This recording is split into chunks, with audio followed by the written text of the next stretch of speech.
goddess is a universal force from which everything proceeds and to which everything returns. She's known as the Shekinah in angel magic. This goddess force is a divine presence that can act as a mediator between our illusory perceptions of this world and the truth that is within us and within our soul, guiding us towards happiness and connection and back to our home outside of the illusory nature that is projected onto the screen of space by our own egos. The goddess is able to help us realize our authentic, unified nature with the Creator. Many people don't understand the idea of the goddess, and they think that it's something that's relegated to ancient mythology. But for many of us, the goddess is a vital force that is the closest thing to us as far as divinity goes. And the goddess represents the concept of divine grace. A mother's love is very unique in that it has the potential, depending on the mother. I know there's many human mothers that do fall short. And sometimes when I talk about this, people say, well, my mother wasn't like that. But you do know mothers like this. It's very common that a mother's love can see past any mistakes that child has made. So the Supreme Mother, the Universal Mother, the Great Goddess, who's known by many different names, has that grace available to us at all times. It doesn't matter what mistakes we've made. It doesn't matter what we've done. It doesn't matter what other people have done and what other mistakes they've made. To the Divine Universal Mother, we are all her children. She only sees us through the eyes of love. She also has the power to correct for us the mistakes that we aren't capable of correcting on our own. The ability to kiss it and make it better, so to speak. She can undo anything, untie us from any so-called karma or consequence of mistakes we've made in the past. And when we understand this Shekinah force, when we understand this goddess force as what it is, there really is no reason for us to ever feel alone or for us ever to worry about the future or worry about anything, because through her, anything can be undone. Through her, there is divine grace available no matter what. It's so important for us, especially right now, but always, to foster peace within ourselves. That's got to be our goal. If we can't make that our priority, then everything that we do is really spinning our wheels. If we can't make peace our goal, then we don't have anything to complain about when we don't have peace. When things don't work out for us and we haven't been working on finding that inner peace, what did we expect? It really is on us to have that as our goal. Now, it's not up to us to be able to find that goal all on our own. That's when this force of the goddess, Shekinah, the Great Mother, is there for us to show us, to guide us, to love us through it. To expect somebody that has been taught to hate themselves so much to just love themselves is not fair to them, because if they knew how, they'd be doing it. But that's where the goddess comes in, because she doesn't require that you know how. She doesn't need you to know how to do it. She does it for you. She never stopped loving you. And so it's as if all of the self-love that you need in order to find that inner peace and in order for things to work out for you has been held for you in trust. So you can lean on her love for you when you don't know how to love yourself. Through that, you learn self-love. You learn how to love yourself, how to care for yourself, how to cherish yourself. It's so funny how when people see puppies, they say, "Oh, I just love you so much." But they loathe themselves. I love puppies too. I think puppies are fabulous, and I feel the same way. It's like, "Oh, I just love you so much." But I don't want to love a puppy more than I love myself. That doesn't seem very practical.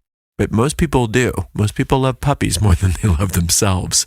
If you notice that you can't love yourself as much as a puppy, you have a lot more opportunity to work with the mother, to work with the goddess in order to find and discover how to do that.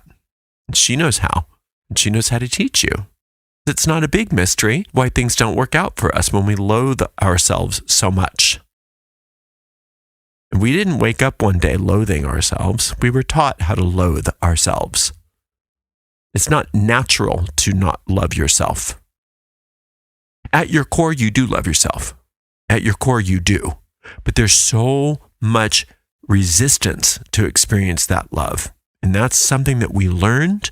And the only way to unlearn it is through the grace of the goddess.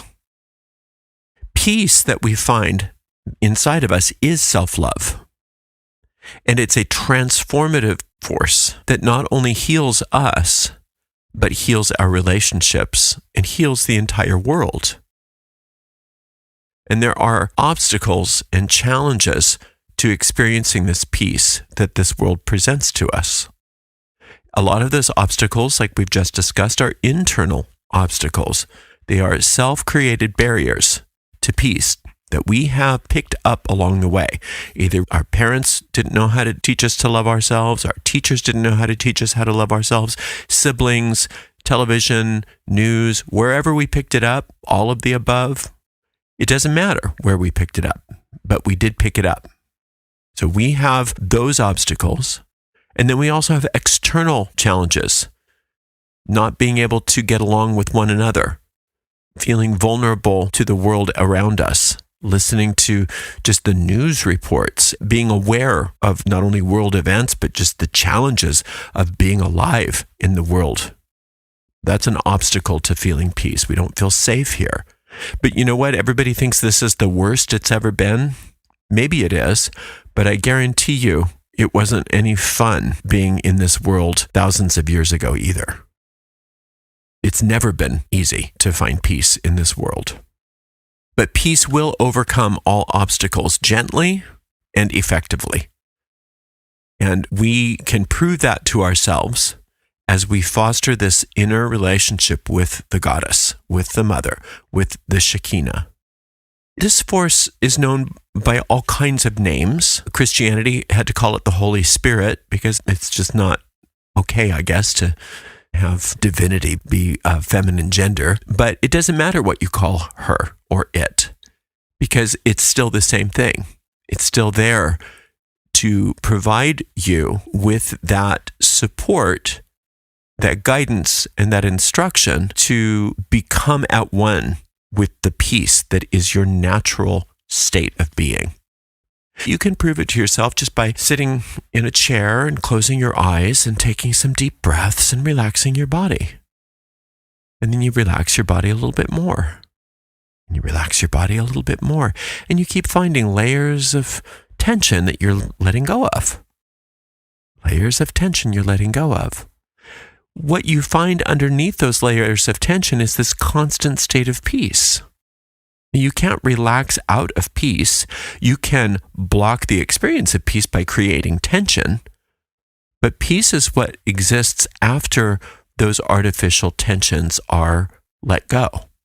So peace is your natural state, and it's the natural state of all the universe. And this is what the goddess teaches us, where to find that peace. That is divine grace. No matter what you've done, it's simply tension. No matter what has happened, it's simply a blocking of your awareness to the peace that exists within you. Peace is not something that you need to create. Peace is something that you need to orient to.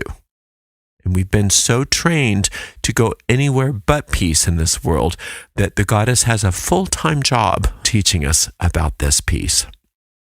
The goddess holds an important role in our relationships because she can teach us to find connections with one another that are meaningful and real, and understand that at our core, when we find that peace, we are all joined, like at the hub of a wheel. We don't lose our identity. We don't lose the individuation that we were created with. But at our core, we are all one. We are connected. And that's one of her main lessons, is that our so-called brothers and sisters are not just flailing about separate from us. They are one with us. They are one with us. And how she extends peace to each other through us is something that is quite profound. And when we are working with this goddess force, when we're working with Shekinah, we are learning how to extend peace to one another.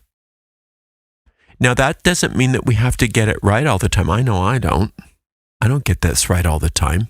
But if I take time in the morning and maybe during the middle of the day and definitely before I go to sleep at night to reorient to her, she's able to have a lot more control over my relationships than if I don't do that. Because then a whole day doesn't go by where I don't go back and say, okay, this is where I had some problems with this person, and this is where I had some discord with this person.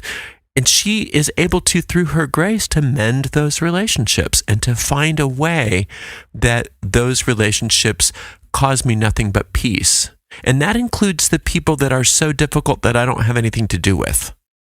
There are those people that, for whatever reason, it's not safe for me to be around, and I have no contact with those people.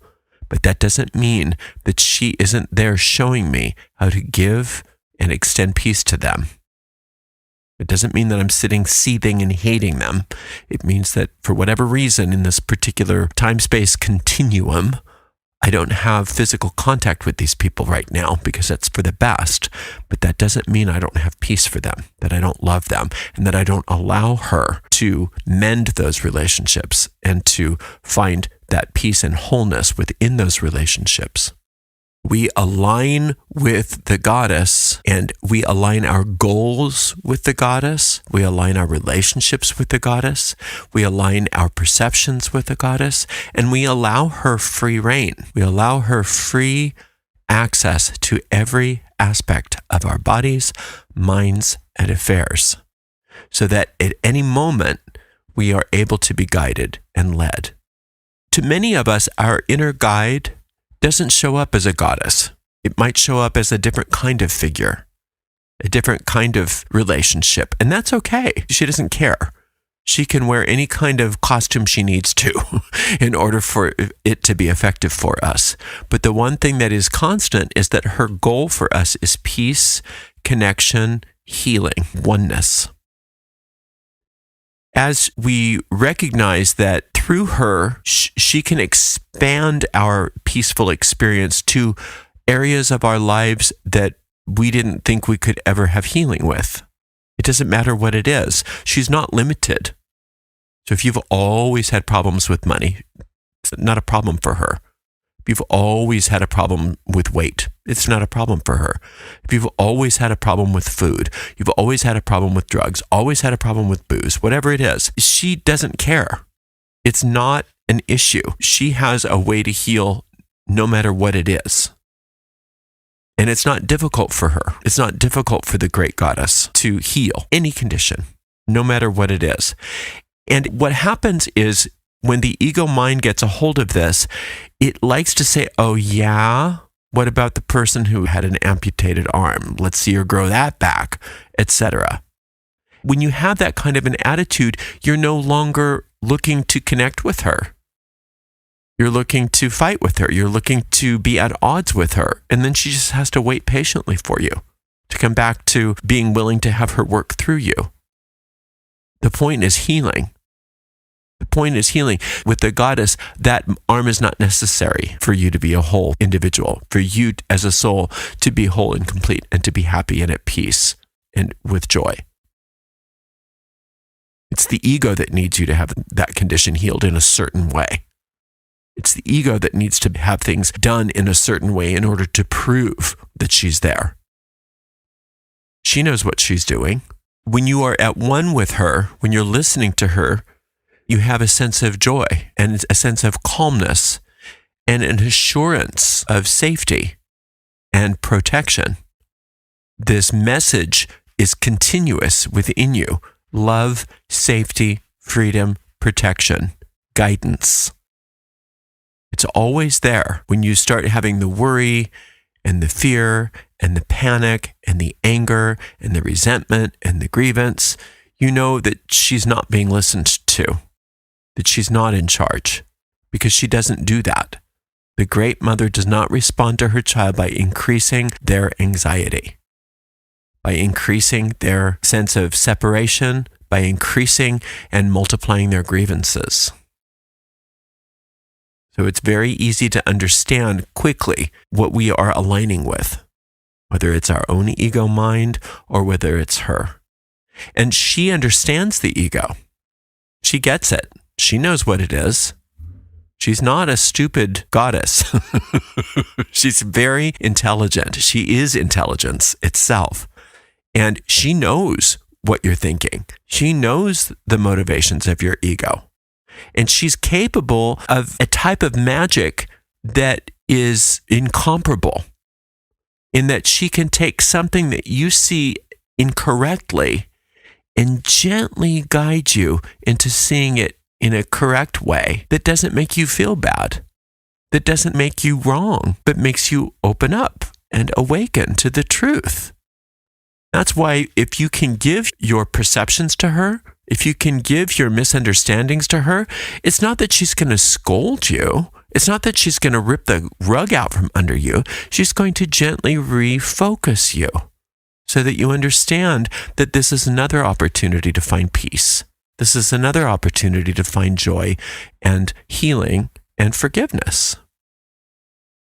It's so important that we understand the necessity of allowing peace to flow beyond our own personal meditations, our own personal private worlds.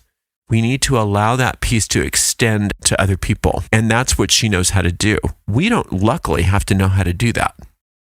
I'm so glad I don't have to know how to do that, because I don't think I'd do a very good job all by myself. But with her, I know that I can't fail. But it's up to me to listen. It's up to me to give her that audience as frequently as I possibly can. The Shekinah is asking for us to give her a permanent place of residence within us.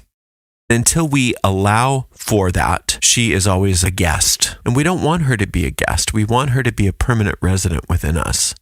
We want her to live through us and be at one with us. In whatever name you have for her, it doesn't matter. She really isn't picky. She doesn't care what you call her, as long as you understand who she is. The voice within you for peace. That divine mother who has the uncanny ability to undo any mistakes, any problems, and to miraculously find forgiveness, equilibrium, peace, and healing, and make things right, bring correction. If we can find gratitude for her, that is the quickest way for us to allow for her to have that full reign that we're talking about here. And we receive her grace through gratitude. And when we receive her grace through gratitude, we organically respond with the same grace toward others. That doesn't make you a better person than other people. It just makes you a happier person. It makes you a more peaceful person than you used to be. And when you're a more happy and peaceful person, things tend to work out for you better.